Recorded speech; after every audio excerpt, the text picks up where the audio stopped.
I have 3 boys. I have a 9-year-old, an 8-year-old, and an 11-year-old. Jaquez is an 8-year-old. Terrence is my 9-year-old, but he stayed with his grandmother.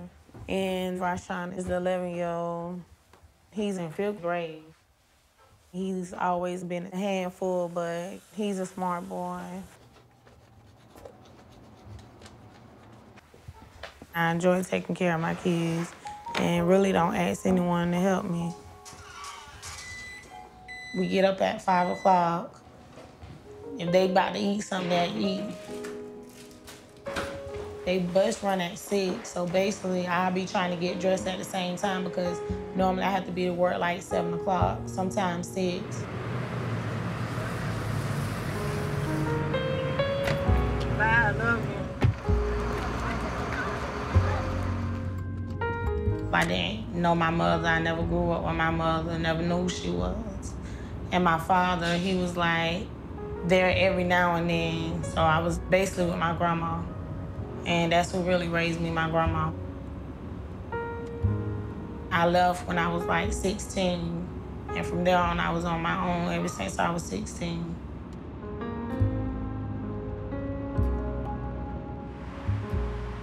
I work 2 jobs, and if I don't have a babysitter, my grandma, she'll keep them. Because 9 times out of 10, I'm gonna have to be at my 2nd job at 5. I don't get off work till about 11 o'clock some nights a little later. By the time I see them, they be sleeping, they be ready to go to bed. So yeah, it's very painful for me to try to keep them on the right track and tell them what to do.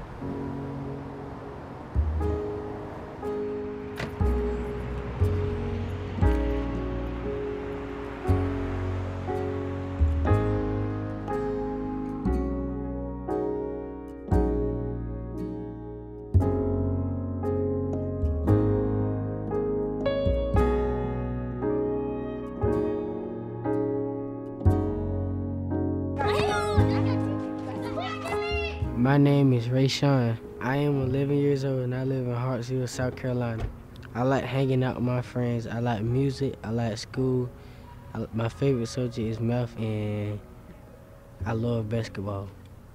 I have dreams. Jaquez and Rashon, they basically talk about being basketball players and football players. Because they play basketball all the time. They on the basketball team. That's what they really want to be. I'm trying to get them to be doctors.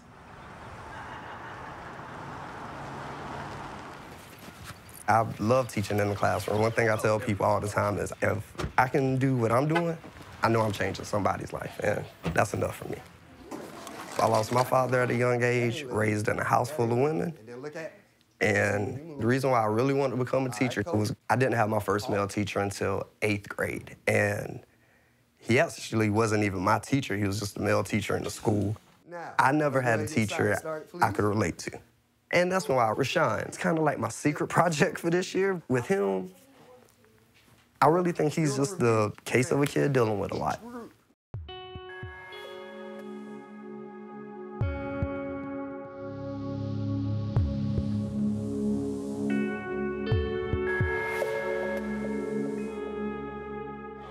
Now we're gonna get down and dirty for the next 10 minutes. We're gonna look at data. This is our data from the first 9 weeks. At the beginning of the year, he came to my classroom. He was really involved, really liked social studies. I mean, he was fidgety, but I can live with that. But in the last week and this week, I have to ask him to take out his notes.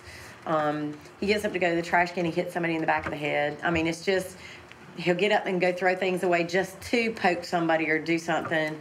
What's our next steps for him? Not just your next steps, but what's our next steps? Because we got to go back to the drawing board. What do we need to do differently for Rashon? Okay? Something is going on. Go ahead. Tell Mama what's been going on. Nothing? He's been doing little things to get in trouble. Monday and Tuesday are not good days for him, just with not following directions, talking out during class. So I took him out of class. I called him up here and I said, Rashon, I said, you know, this is not the direction we want to go. I talked to him about me not needing to call you at work and disturb you, had this whole conversation about, is this really what you want? Then Friday he went and he started off again. And it just came to that point Friday that it was a referral. He can do the work. The behavior is what's getting to be the issue. I think a lot of Rashon's issue does come from just his daily schedule.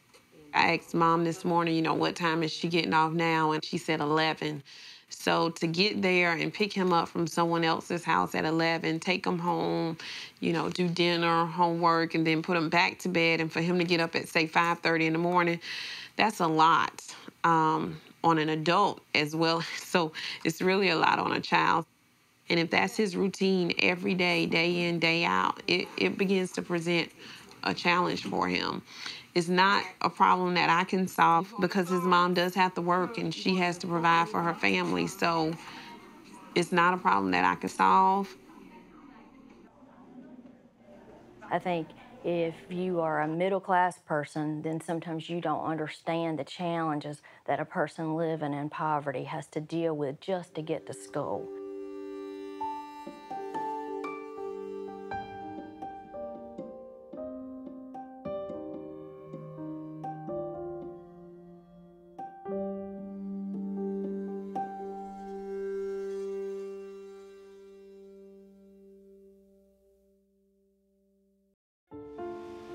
My mom, her dad was a sharecropper, so he went to 8th grade. Her mom was 3rd grade.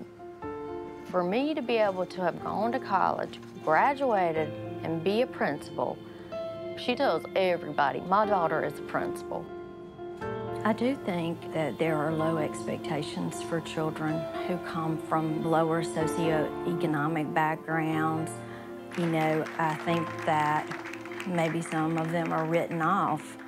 This group of academically elite students. My job here is to stop the cycle of generational poverty. I went to college and my son went to college, so we broke that cycle. Our children can do it too.